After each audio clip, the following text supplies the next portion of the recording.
saya beri kesempatan beliau untuk menjawab dan mudah-mudahan ada solusi dari apa yang disampaikan. Begitu. Silakan.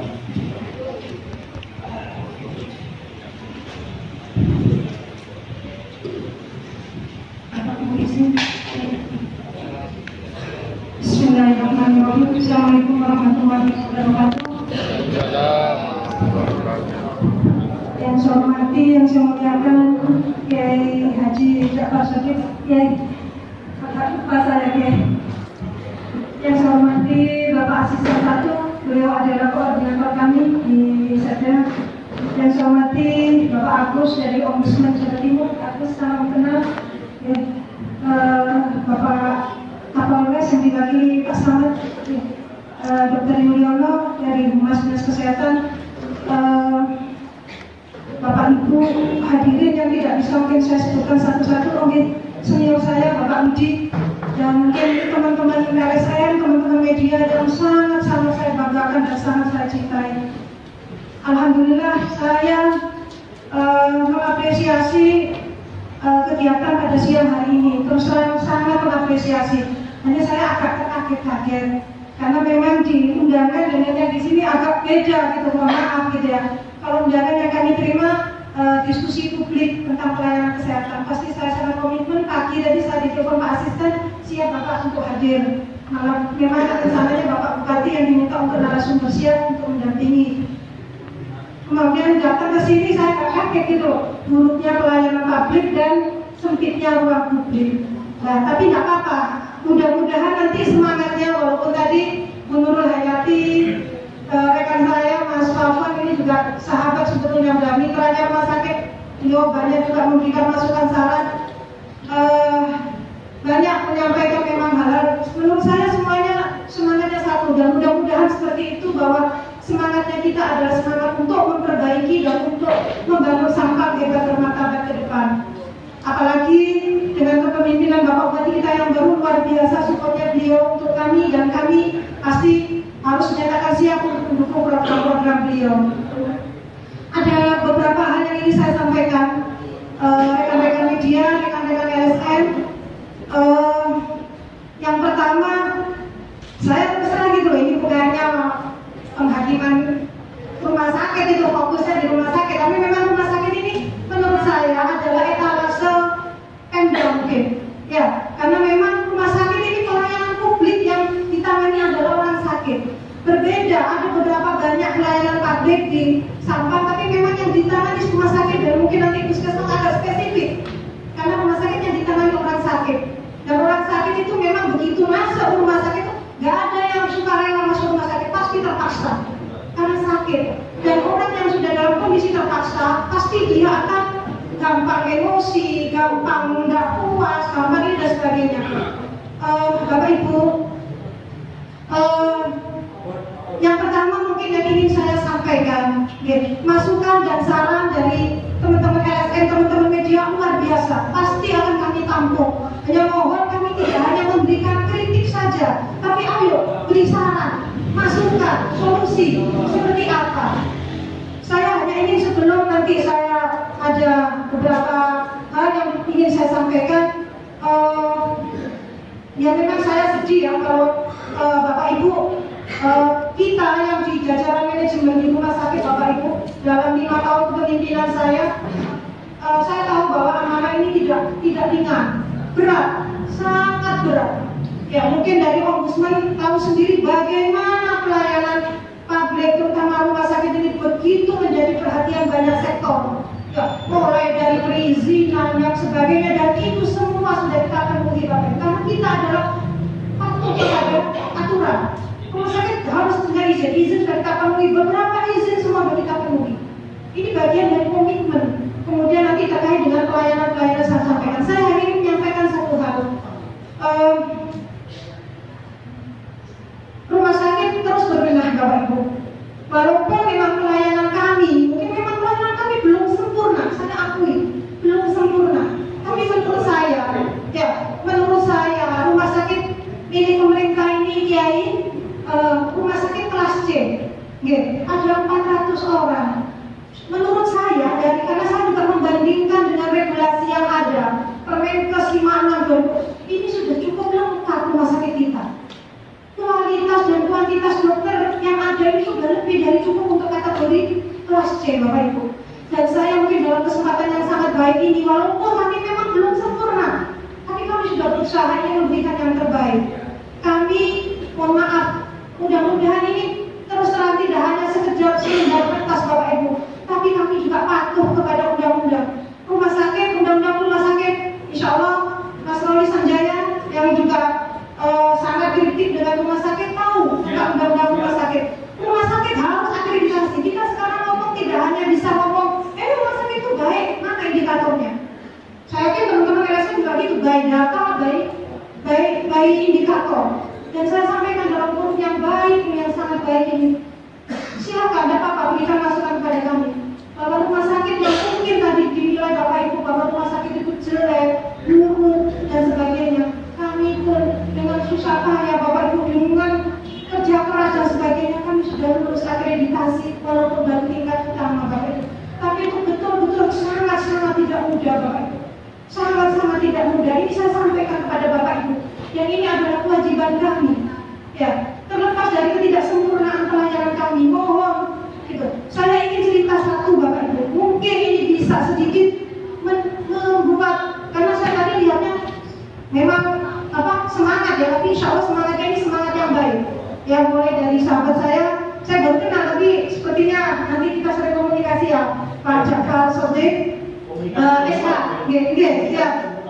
terbuka gitu ya. Kalau Mas Papan saya sudah saya ingin cerita Bapak Ibu, 1 tahun yang lalu kami membuka layanan baru, namanya pelayanan cuci darah. Dan itu tidak mudah, kami mulai 3 tahun Bapak Ibu konsultasi. Dan itu kenapa? Kami waktu itu harus melakukan pelayanan berikan karena belum ada, dan itu tidak mudah. Karena kami melihat bahwa layanan ini dibutuhkan oleh masyarakat Sampang, bukan diinginkan, dibutuhkan oleh masyarakat Sampang.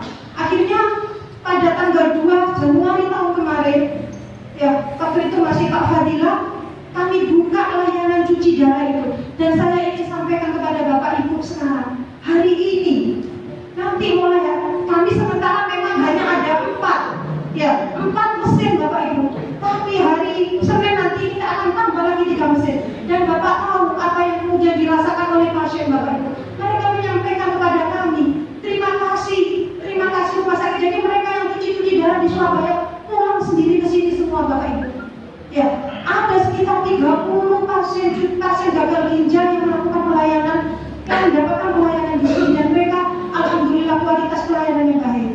Pelayanan di Poli juga demikian Bapak Ibu, kami tambah pelayanan sudah lengkap, mulai dari THT, mata, saraf dan sebagainya, hampir semuanya ada serta.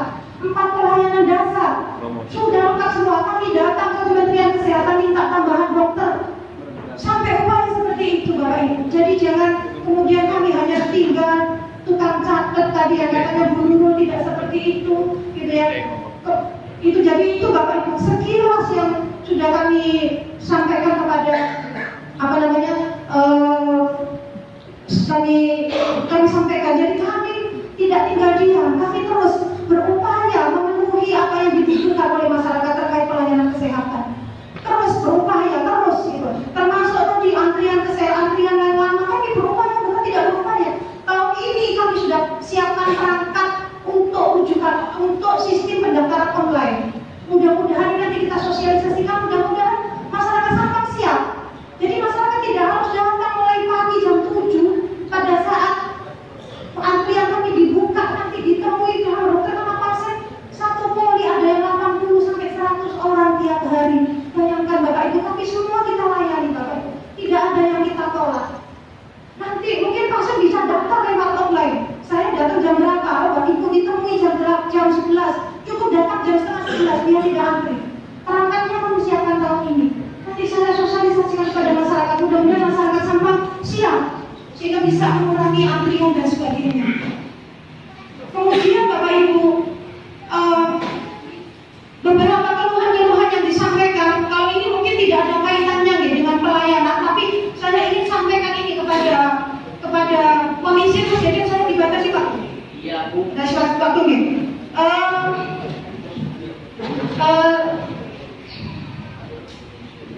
tadi yang disampaikan Mas Paman tadi, bahwa saya terima kasih Mas Paman, dan juga saya sampaikan Bapak Ibu, tahun 2018 itu hampir nol. Kenapa saya katakan nol? Tidak ada komplain yang rumah sakit tentang pasien BPJS yang selama ini 2016, 2017 saya hampir tiap minggu ketemu sama Mas Paman sampai bosan, mulai antrian, mulai kesertaan dan sebagainya. Padahal itu sebetulnya bukan domain kami. Domain kami adalah pelayanan. Domain kesertaan adalah domain BPJS. Tapi kemudian menjadi permasalahan yang harus juga kami selesaikan. Tapi kami tidak masalah. Ya, dan 2018 tidak ada komplain sama sekali. Saya bersyukur bahwa mungkin masyarakat sudah semakin paham tentang alur dan prosedur pelayanan BPJS. Jadi tadi saya terima kasih Mas Paman terhadap yang tadi disampaikan calon dan sebagainya. Saya juga bingung harus mulai dari mana. Karena terus terang calon ini calon yang mana? Kalau ada staf saya yang kemudian terbukti melakukan itu, pasti saya tindak. Kalau selama ini tidak ada. Apakah masyarakat yang menantang, kemudian memfasilitasi, dan itu di luar domain kami? Silahkan Pak Ibu, Pak Amin tadi, silahkan. Monggo, kami terbuka. Kalau ada seperti itu, laporkan ke kami siap. Tapi kalau internal kami, staf kami yang kemudian melakukan itu adalah menjadi tugas kami. Kemudian yang tadi yang juga ingin saya sampaikan, saya mohon maaf ya, saya kalau mungkin menyampaikan ini, Bapak Ibu, guna Bu, tapi saya perlu sampaikan karena saya by data. Saya tidak ingin bicara kalau itu tanpa data. Tahun 2018 Bapak Ibu, komitmen kami bahwa kami juga sebagai institusi penyelenggara pelayanan publik punya kewajiban sesuai dengan Undang-Undang Pelayanan Publik. Kami harus melakukan survei kepuasan masyarakat, dan itu kami lakukan tahun 2018. Ya, kami tidak lakukan sendiri. Kami menggandeng pihak ketiga dari tim Mitra Governance Consulting dari Fibro Malang. Kami kerjasama dengan mereka. Saya minta kepada beliau, Bapak, minta tolong, saya ingin bagaimana tingkat kepuasan masyarakat terhadap pelayanan kami. Mereka Bapak klik, dilakukan survei beberapa bulan, dan hasilnya Bapak Ibu saya sampaikan, mohon maaf, ini bukan mungkin menurut Bapak Ibu tidak ada artinya karena ada kematian Safira ini, tapi mohon izin saya sampaikan. Rata-rata kepuasan pasien kami Bapak Ibu 81,48. Kata-kata lebih baik. Artinya bahwa masyarakat yang disurvei saat ini dalam beberapa periode itu menyatakan bahwa mereka merasakan bahwa pelayanan di kami baik. Ini masyarakat, ini data yang berbicara. Ya, monggo terserah nanti Bapak Ibu. Tapi kami berbicara dari data. Dan tahun 2018 Bapak Ibu, ada peningkatan yang sangat-sangat signifikan dari kunjungan rawat jalan kami. Bisa dibayangkan Bapak Ibu, rawat jalan kami 2018 adalah 52.000 Bapak Ibu, 913. Bayangkan 59.000 pasien rawat jalan. Rawat inap Bapak Ibu itu 15.790. 15.700. Bayangkan. Dan itu mayoritas tadi yang saya sampaikan tingkat kepuasan. Mohon maaf, saya juga baru ketemu dengan Bapak Pak Mahfud ya. Karena saya mau silaturahim, nggak ada kesempatan, nggak ada peluang bisa ketemu beliau. Saya ingin menjelaskan sebetulnya. Ya, itu. Kemudian yang terakhir yang disampaikan oleh Bu Nurul tadi, sedikit aja mungkin saya, karena memang semangatnya saya siap terima kritik Bapak Ibu. Ya, memang betul. Saya waktu itu terkaget-kaget karena hampir 2018 nggak pernah ada yang masuk ruangan saya untuk menyampaikan keluhan. Pada saat itu beliau memang dengan teman-teman yang dikomandani Mas Rolis, saya juga baru tahu Mas Rolis ini siapa, Amanda siapa, baru tahu karena saya nggak pernah ketemu dengan beliau. Mohon maaf ya Mas Rolis ya, datang kemudian membuat sempat ketemu dan benar yang disampaikan Bu Nurul, kami terima di ruangan saya waktu itu minta karena memang mau menyampaikan keluhan Bu Nurul, bagaimana kalau pihak keluarga saya tidak ingin ada media atau lembaga, karena di rumah sakit undang-undang rumah sakit juga tidak boleh memfoto dan memvideokan apa yang terjadi di rumah sakit itu. Undang-undang juga kira-kira ini ternyata waktu itu saya hari Rebo saya ketemu sama Bu Nurul, saya memang janji ke beliau karena saya belum tahu ceritanya, saya akan klarifikasi dulu. Kemudian saya hari Kamis itu maunya saya menghubungi Bu Nurul, maunya saya. Ternyata hari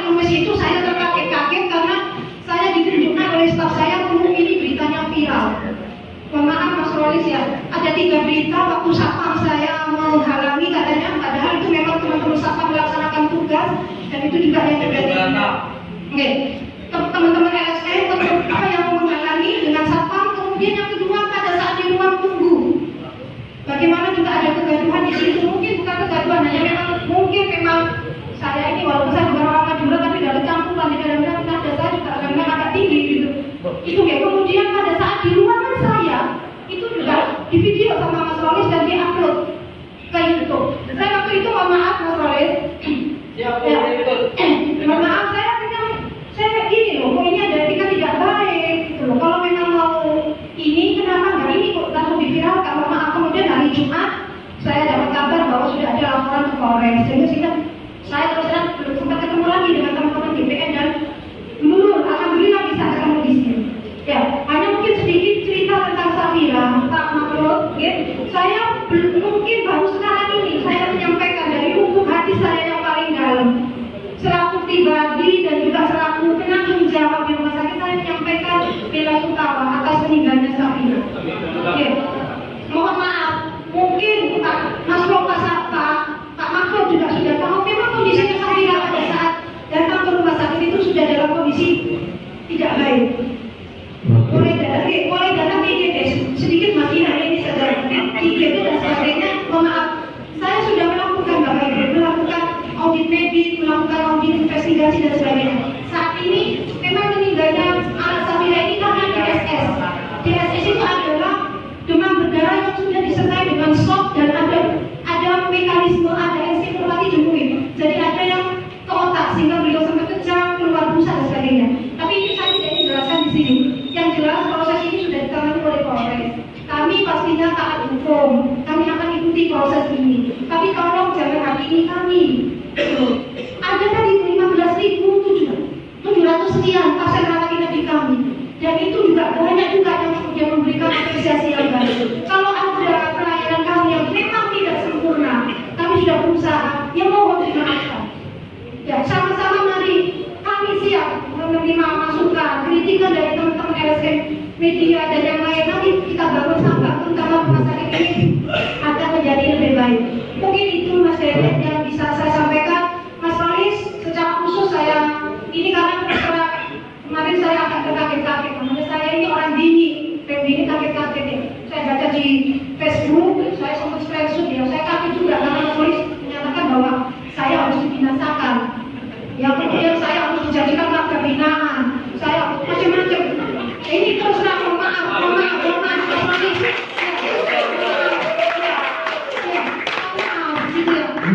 Jangan seperti itu terus. Karena ini yang jadi di sini jadi beban. Terus terang saya nangis waktu lihat itu. Kalau hanya merugikan pribadi saya itu tidak apa-apa, tapi ini mencerminkan nama baik rumah sakit dan nama baik Pemkab. Ya, itu tolong jangan seperti itu Mas Rolis. Ya, mungkin itu saja yang bisa saya sampaikan. Kiai, mohon maaf Kiai, mohon maaf. Waalaikumsalam warahmatullahi wabarakatuh.